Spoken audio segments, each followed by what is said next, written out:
Supreme court ने उत्तर प्रदेश सरकार के कांवड़ यात्रा से जुड़े एक आदेश को चुनौती देने वाली याचिकाओं पर सुनवाई की। यूपी सरकार के आदेश में कांवड़ यात्रा मार्ग पर स्थित भोजनालयों को मालिकों के नाम लिखने को कहा गया है। सुनवाई के बाद कोर्ट ने उत्तर प्रदेश, उत्तराखंड और मध्य प्रदेश सरकार के निर्देश पर अंतरिम रोक लगा दी। कोर्ट ने तीनों राज्यों को नोटिस जारी कर जवाब भी मांगा है। कोर्ट ने कहा कि दुकानदारों को अपना नाम बताने की जरूरत नहीं है। वे सिर्फ यह बताएं कि उनके पास कौन से और किस प्रकार के खाद्य पदार्थ उपलब्ध हैं।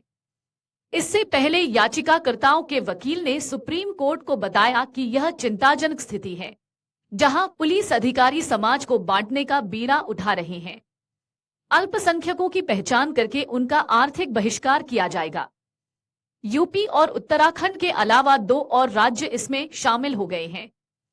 सुप्रीम कोर्ट ने पूछा कि क्या यह प्रेस स्टेटमेंट था या औपचारिक आदेश कि इन्हें प्रदर्शित किया जाना चाहिए।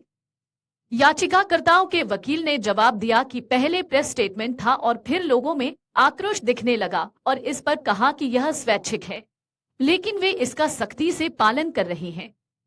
वकील ने कहा कि यह कोई औपचारिक आदेश नहीं है, बल्कि पुलिस सख्त कार्रवाई कर रही है। याचिकाकर्ता की ओर से पेश वरिष्ठ अधिवक्ता अभिषेक मनु सिंघवी ने कहा कि यह एक छद्मादेश है। याचिकाकर्ता का प्रतिनिधित्व कर रहे वरिष्ठ अधिवक्ता सीयू सिंह ने कहा कि अधिकांश लोग बहुत गरीब, सब्जी और चाय की दुकान चलाने वाले हैं और इस तरह के आर्थिक बहिष्कार के कारण उनकी आर्थिक स्थिति खराब हो जाएगी। इसका पालन न करने पर हमें बुलडोजर की कार्रवाई का सामना करना पड़ा है। सुप्रीम कोर्ट ने सिंघवी से कहा कि हमें स्थिति को इस तरह से नहीं बताना चाहिए कि यह जमीनी हकीकत से ज्यादा बढ़ा चढ़ाकर पेश की जाए।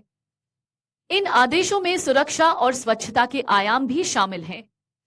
सिंघवी ने कहा कि कांवड़ यात्रा दशकों से होती आ रही है और मुस्लिम, ईसाई और बौद्ध समेत सभी धर्मों के लोग उनकी यात्रा में मदद करते हैं। अब आप उन्हें बाहर कर रहे हैं। सिंघवी ने कहा कि हिंदुओं की ओर से भी बहुत से शुद्ध शाकाहारी रेस्टोरेंट चलाए जाते हैं। इनमें मुस्लिम कर्मचारी भी काम कर सकते हैं। क्या मैं कह सकता हूं कि मैं वहां कुछ भी नहीं खाऊंगा, क्योंकि वहां का खाना किसी न किसी तरह से मुसलमानों या दलितों की ओर से बनाया या परोसा जा रहा है। निर्देश में स्वेच्छा से लिखा है, लेकिन स्वेच्छा कहाँ है?